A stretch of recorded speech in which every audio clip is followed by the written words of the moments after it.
Saludos cordiales, señores estudiantes, bienvenidos a esta clase, es un gusto estar con ustedes. Nuestro tema, narrativa ecuatoriana. Recordemos que la narrativa, tenemos dos clases de narrativas, ¿no? La narrativa se divide en dos clases, la narrativa literaria, que nos abordará hechos ficcionarios, aunque basados en la realidad, pero que se ficcionarán, y también tenemos la narrativa no literaria, que abordará hechos, sucesos concretos, reales. En este caso vamos a hablar de la narrativa literaria, de aquellas obras que se ficcionaron de cierta manera y concretándonos a esta narrativa ecuatoriana, es decir, aquellas obras, aquellas historias que se dieron ya en lo que será la República del Ecuador. Comencemos. Nuestra primera novela o nuestra primera obra narrativa es La Emancipada. Su autor, Miguel Río Frío, nació en Loja en 1822 y murió en Lima en 1879. Su vocación fue el periodismo y la literatura y fue conocido, y siempre lo será, como el autor de la primera novela ecuatoriana en ser publicada en tierras de esta nueva patria, de esa patria naciente, joven, sí, por así decirlo. Como bien dijimos ya, la época republicana, justamente la fecha de publicación es en 1863, como ustedes ven, no pasa de un poco más de 2 décadas de lo que ya somos una nueva nación, una nación libre de la corona española. Es considerada la primera novela ecuatoriana. El tema que aborda es la libertad, pues emancipada o emancipación es sinónimo de liberación. ¿Qué se denuncia o qué denuncia Miguel Río Frío por medio de esta novela? Justamente el sistema político, social, familiar y religioso. ¿Y a quién utilizará? ¿Qué personaje ficcionario será aquel que realice toda esta liberación de estos estamentos muy tradicionales, religiosos, familiares, sociales? ¿Sí?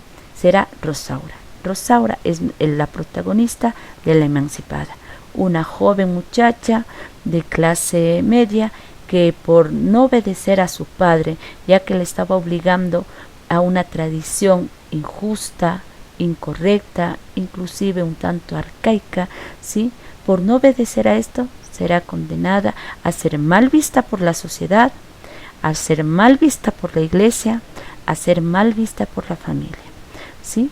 Sin embargo, Miguel Río Frío denuncia justamente cómo era la política, la filosofía, la corrupción política de aquella época. De igual manera, cómo eran las costumbres socialistas y el rechazo a todo aquello que no se apegue. Familiar, porque recuerden que estamos hablando de un padre que está condenando, obligando a una hija a casarse con un hombre que no quiere. ¿Y qué más? Pues no, la obediencia, siempre se nos han enseñado la obediencia a los padres, pero aquí el autor nos indica que sí hay que obedecer cuando algo es incorrecto, por más que sea indicado, ordenado, solicitado por un padre. Y obviamente la religiosidad, la parte religiosa, ¿no? Donde en vez de ser el bálsamo, donde sea el árbitro justo, donde haya justamente la piedad que buscan los feligreses, en este caso también la corrupción ha tocado a la religión y por ende también actuará de manera incorrecta. Sí, es así entonces que Rosaura nos mostrará qué es lo que debe hacer justamente para rebelarse contra todos estos estamentos, impuestos y tradiciones muy rigurosas, y cómo deberá pagar la pobre con fatalidad. Pero el autor nos muestra la decisión que tiene esta muchacha, primero al ser mujer, ya nos aborda la liberación femenina, si lo podemos decir, ¿no? El patriarcado también es otro tema que se toca con de manera directa en esta obra, ¿sí? Pero ¿qué es lo que tiene que hacer esta muchacha? Justamente para mostrar las tradiciones caducas que se estaban dando en una nación que justamente era joven, pero era una nación que buscó libertad y que afianzó su libertad después de luchas, batallas y sangre derramada. Sin embargo, la sociedad, con su doble moral, mantenía otros conceptos y otras tradiciones muy arraigadas. Y es de esta manera que La Emancipada llega a ser nuestra primera novela, nuestra primera obra narrativa que abordará esto. Sigamos. Ya pasando una década un poco más, podemos decir ya hablar de Cumandá. Cumandá pertenece a la literatura del romanticismo. ¿Sí? Cumandá pertenece a la literatura del romanticismo. Su autor es Juan León Mera. Nació en Ambato, ¿sí?, en 1832 y fallece en su propia ciudad natal en 1894. Fue ensayista, novelista, político y pintor. Como ustedes dan cuenta, muchas facetas de este autor, de este personaje célebre, y siempre será reconocido por ser el autor del himno nacional. También será muy recordado por realizar esta obra Cumandá, donde el fatalismo será la característica principal. Es una obra republicana. Tenemos a 1877 como su obra de publicación, ¿sí? Como ya decía, es una novela del romanticismo. Los temas que aborda: el amor prohibido, la lucha de clases sociales, la lucha entre tribus de la Amazonía. Justamente porque eso es lo que se vivía en aquella época, ¿no? Al ser romanticismo, amores prohibidos, amores no correspondidos, ¿sí? Los sentimientos, las emociones en acto de presencia. La lucha de las clases sociales, porque ha sido un tema, jóvenes, que siempre se refiere la literatura ecuatoriana, sea en lírica, sea en narrativa, siempre será y tendremos esta temática. Y la lucha entre tribus de la Amazonía, porque una de las ambientaciones es justamente el oriente, la Amazonía, y también nos habla qué pasaba en aquella época, es decir, en 1860, 1870, qué sucedía en la Amazonía, qué pasaba, quién vivía y qué pasaba, cómo actuaban, cuáles eran sus costumbres, qué pasaba con la gente de esa región ecuatoriana. El personaje principal, Cumandá, ¿sí? Cumandá, que es un nombre aborigen. El nombre de la protagonista es Julia, y se darán muchos sucesos lamentables casi desde el inicio de la obra.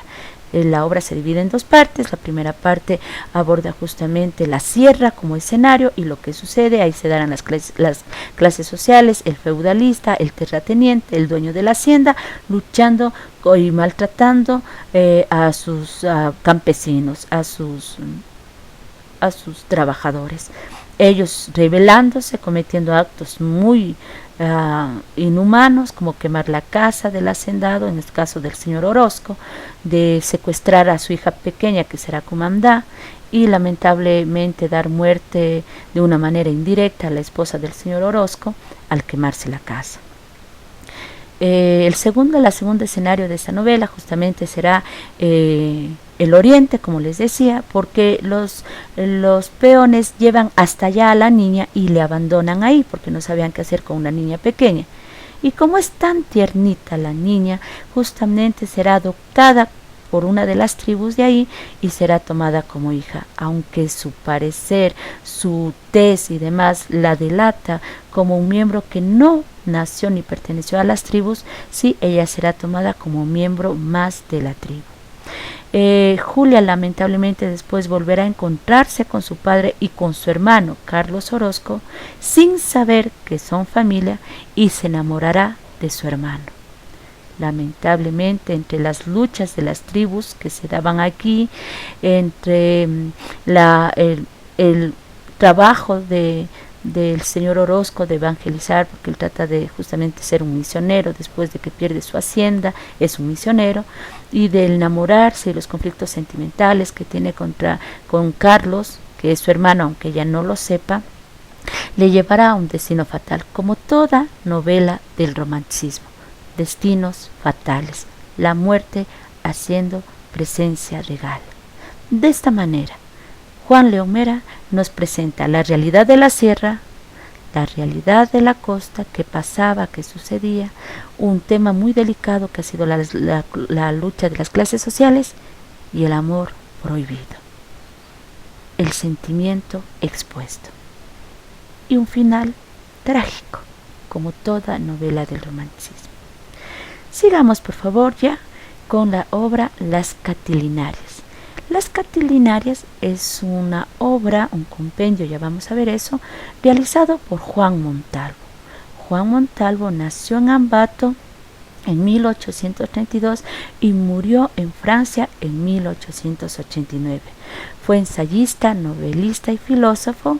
La mayoría de personas de aquella época, como ustedes ven, no solo tiene una faceta o se dedicaban o incursionaban en un ámbito, sino, como ustedes ven, eran muy educados, muy cultos, sí, personas de letras, como ustedes ven.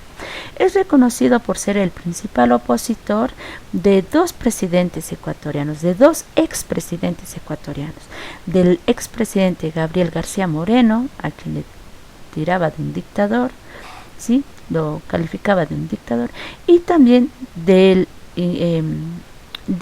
expresidente Ignacio de Veintimilla, que también ya no solo le calificaba de un dictador a Ignacio de Veintimilla, sino inclusive de un inculto y salvaje a la condición y en comparación a la educación que tenía Juan Montalvo, que inclusive fue diputado, sí, le tomaba a Ignacio de Veintimilla, aunque era un presidente, de un salvaje, de un vicioso, ¿sí? Y justamente las Catilinarias son eso, ensayos, ¿sí? Ensayos narrativos que nos van dando a conocer de una manera un poquito implícita la oposición a estos dos presidentes.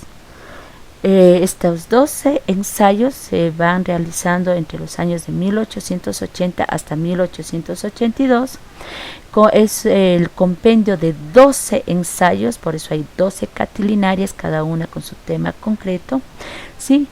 Que se concentran o concretan la crítica al dictador Ignacio de Veintimilla, ¿sí? Al general Ignacio de Veintimilla, expresidente en el año de 1876. Y como ya les dije, ¿no? Es una franca oposición y develar lo que era Ignacio de Veintimilla, obviamente desde la perspectiva de Juan Montalvo, tomando en cuenta que quien debía estar en el poder debía ser una persona preparada, culta, ¿sí? Correcta. En cambio, Ignacio de Veintimilla, ante los ojos de Juan Montalvo y por todos los sucesos dados en su presidencia, le ve justamente como todo lo contrario. Una persona viciosa, salvaje por su carácter, inculta, ¿sí? Y le da muchos otros calificativos más.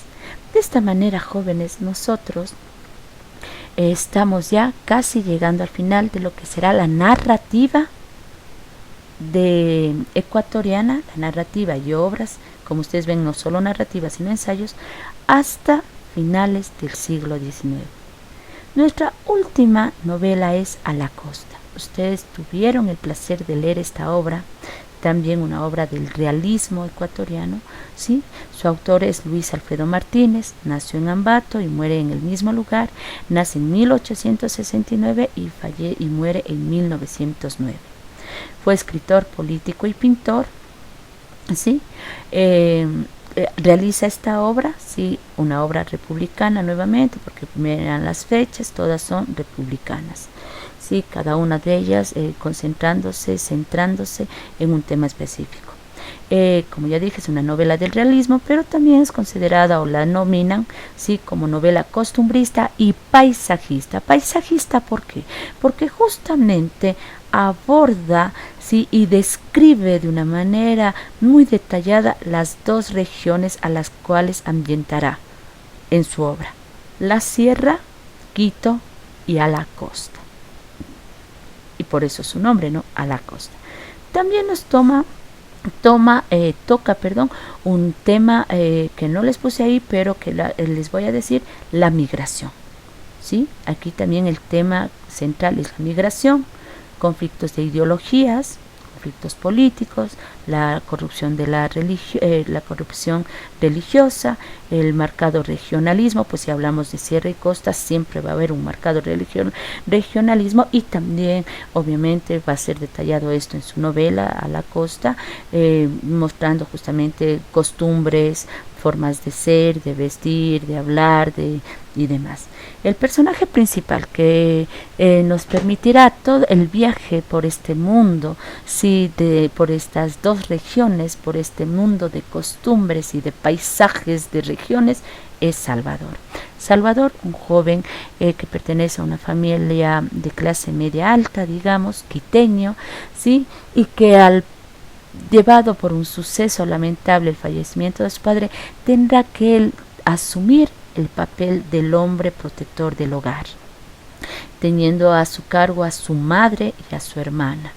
Ninguno trabaja, por tanto, de tratar de salir, de progresar en una sociedad muy tradicional como es Quito, que lo único que tiene de trabajos es justamente la parte de los cargos gubernamentales. Es muy difícil para un muchacho que no ha sido todavía o que no ha incursionado en eso.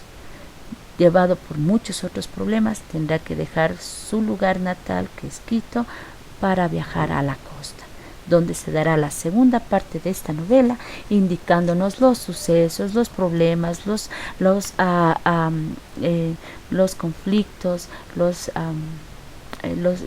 las vicisitudes que tendrá que vivir este personaje para demostrar la marcada diferencia entre la sierra y la costa. Lamentablemente nuestro autor fallecerá sin ponerle un final feliz, digamos, a la obra, porque cuando él al fin logra encontrar un lugar estable, económicamente también ya se radica, adquiere una condición económica estable, se casa, parece que ya todo va a estar bien, muere. Entonces, jóvenes, de esta manera hemos llegado a lo que es justamente nuestra cronología de las narrativas, de la narrativa ecuatoriana, de las obras narrativas ecuatorianas. Como ustedes vieron, comenzamos desde la principal. Hay muchas otras obras más, pero el tiempo, en primer lugar, no nos permite abordar a todas, y en segundo lugar me concentré en las que han sido más reconocidas, más leídas, más analizadas. A la Costa fue una obra que ustedes ya han leído. Les motivo para que ustedes lean a La Emancipada, lean algo de Las Catilinarias, son 2 ensayos, no son tan largos, ¿sí? Que vean la sutileza con la cual Juan Montalvo critica, se opone y critica de una manera contundente al general Ignacio de Vintimilla, ¿no? Y así como estas otras novelas. Nuestra próxima clase tratará justamente de la narrativa del siglo XX, donde abordaremos justamente a grandes escritores, uno de ellos José de la Cuadra. Agradezco mucho su atención. Realicen por favor la actividad que está enviada en el cronograma, y por favor les invito a siempre mantenerse activos, realizando actividades académicas, ayudando en sus hogares, ¿sí? A mantener siempre el ánimo en alto, a estar siempre con un pensamiento positivo, ¿sí? Y a estar siempre en contacto y en unión familiar.